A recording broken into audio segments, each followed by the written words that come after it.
Mr. President, India is deeply concerned at the escalation of the conflict in Ukraine, including the targeting of civilian infrastructure and the deaths of civilians. We have consistently advocated that no solution can ever be arrived at the cost of human lives.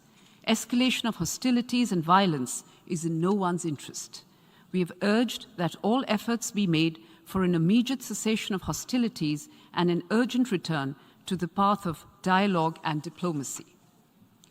We believe that the global order that we all subscribe to is based on international law, the UN Charter, and respect for the territorial integrity and sovereignty of all states. These principles must be upheld without exception. Dialogue is the only answer to settling differences and disputes, however daunting that may appear at this moment. The path to peace requires us to keep all channels of diplomacy open. We therefore sincerely hope for an early resumption of peace talks to bring about an immediate ceasefire and resolution of the conflict. India stands ready to support all such efforts aimed at de-escalation.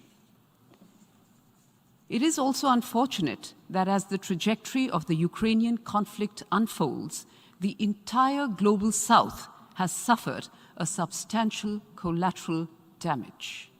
As developing countries face the brunt of the conflict's consequences on food, fuel, and fertilizer supplies, it is critical that the voice of the global South be heard and their legitimate concerns duly addressed.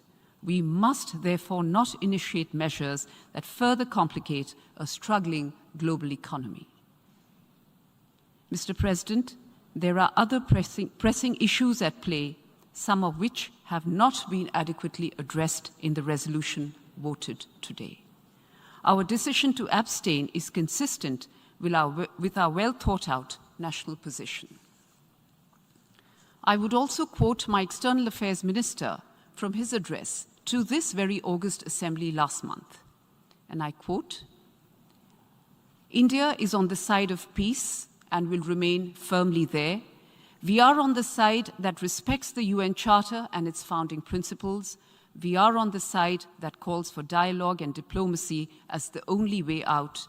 We are on the side of those struggling to make ends meet, even as they stare at the escalating costs of food, of fertilizers, and of fuel. It is therefore in our collective interest to work constructively, both within the United Nations and outside, in finding an early resolution to this conflict." Unquote. Mr. President, my Prime Minister has said unequivocally that this cannot be an era of war. With this firm resolve to strive for a peaceful solution through dialogue and diplomacy, India has decided to abstain. Before I conclude, Mr. President, one final point. We have witnessed, unsurprisingly, yet again, an attempt by one delegation to misuse this forum and make frivolous and pointless remarks against my country. Such statements deserve our collective contempt and sympathy for a mindset which repeatedly utters falsehoods. It is important, however, to set the record straight. The entire territory of Jammu and Kashmir is and will always be an integral and inalienable part of India, irrespective of what the representative of Pakistan believes or covets. We call on Pakistan to stop cross-border terrorism so that our citizens can enjoy their right to life and liberty. Thank you.